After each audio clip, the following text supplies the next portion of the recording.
Good morning, my name is Paddy Nixon. I'm the Vice-Chancellor here at the University of Canberra, and we're going to speak with Michelle Grattan this morning on the week in politics. Good morning, Michelle. Hi, Paddy. Another big week. Another big fortnight, the last before the winter recess, and it's really been packed with activity and surprises. Yeah, an absolutely big week.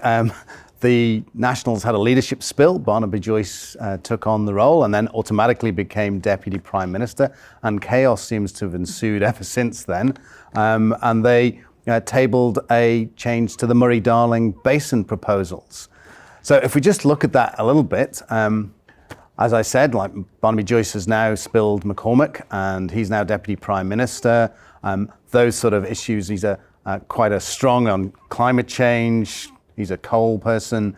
Do you think this might signal a change in direction for the Nationals? I think certainly it will signal a toughening up of the Nationals' stances on things. The Nationals have thought that the Prime Minister was able to walk all over Michael McCormack. That was their complaint, and that was certainly a significant factor in the change that's taken place. Now, you mentioned water. The Nationals in the Senate and then in the House challenged the Murray-Darling plan. They moved amendments. These got nowhere, but it does signal that they will have a different policy on the Murray-Darling Basin. And also it was interesting that Barnaby Joyce let this run. Now, this revolt over water, as I'm told, is dating back much further than the leadership change. It's been in the pipeline for months, apparently. But nevertheless, Barnaby Joyce really used this by letting it run and go ahead and disrupt things to send a signal, I think, to the Prime Minister to say that he's willing to play tough when he thinks that it's justified. So there's that, but fundamentally there's also this question of net zero. Now, as we know, Scott Morrison would like to move to a firm net zero 2050 target. He's at the moment saying preferably 2050 to reach net zero. I think that Barnaby Joyce, who's been locked into opposing a firm target for quite a while, is on current indications likely to resist any further movement, and that really hems Scott Morrison in. And of course, this all happened when Scott Morrison returned from the G7, is in quarantine. It's obviously been brewing while he's been in quarantine, and now he has McCormack was toppled from his perch, if you will.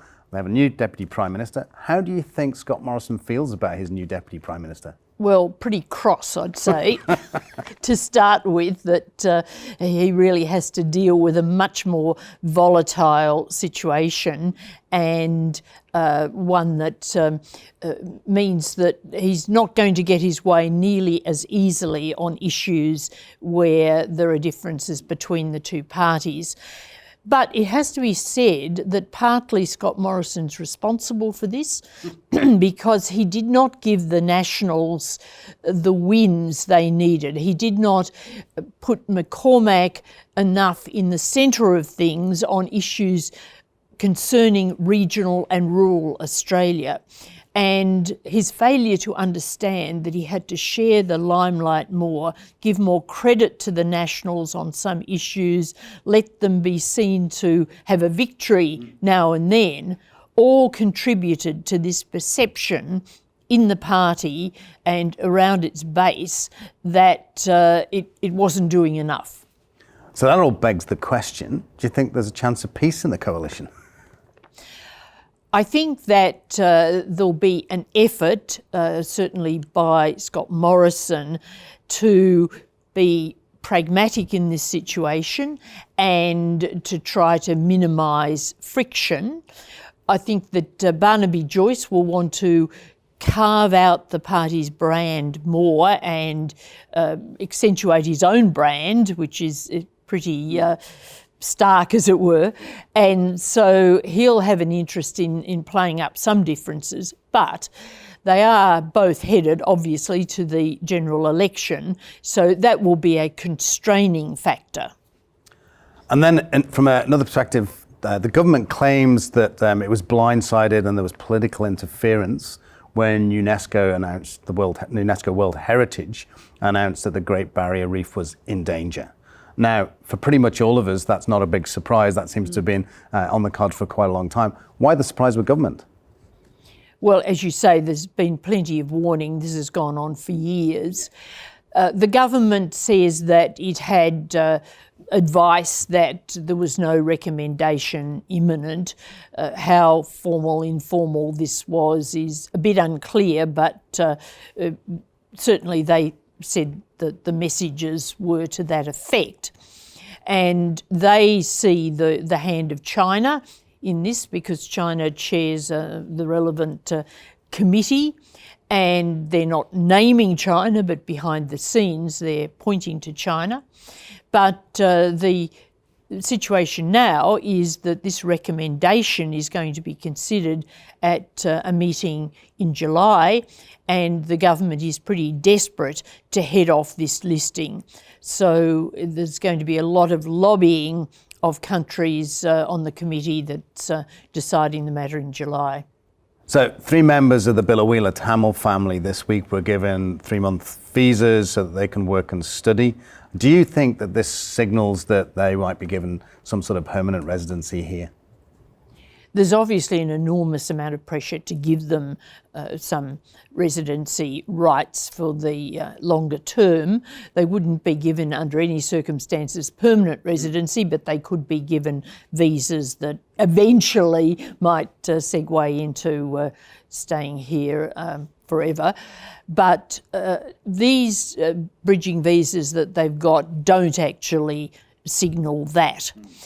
What they are saying is, yes, the parents could work, and of course the father did work when they were in Biloela, but they're still in Perth. The youngest child is still in the category of community detention, and it's still very much a holding situation while the child is in treatment, and also while their court actions continue, which are, of course, an effort to stop them being deported. So it will be a matter that will have to be reviewed again quite soon. And this is going to continue to be something that is going to be probably problematic for the Prime Minister and for others because there's such public opinion behind it. I think so, but the nature of the news cycle, of course, is that these things come and go, and I think that the government is relying on the fact that a story like this, out of sight, out of mind, it will return, but maybe not with the intensity that it had when the little girl was obviously so ill and had to be medevaced to Perth.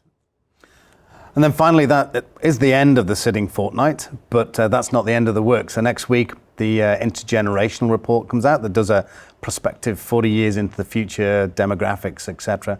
What do you think we might learn from this? Well, we'll see quite a lot of gazing into crystal balls, I think, on trends in population, the effect of ageing. Some of the earlier reports really were particularly worried about the ageing of the Australian population, and as time went on, it didn't quite look as serious in its implications as they thought. So things do change. These reports are always very interesting, but as we know from the pandemic, it's very hard to predict the future, even the immediate future. So the people who are predicting decades on, 40 years on, are really chancing their arm. But most of them presumably won't be around in official circles to see whether they were right or wrong, right, or to be judged. Well, look, Michelle, that was fascinating as always. I look forward to speaking to you again about another week in politics. Thanks a lot, Paddy.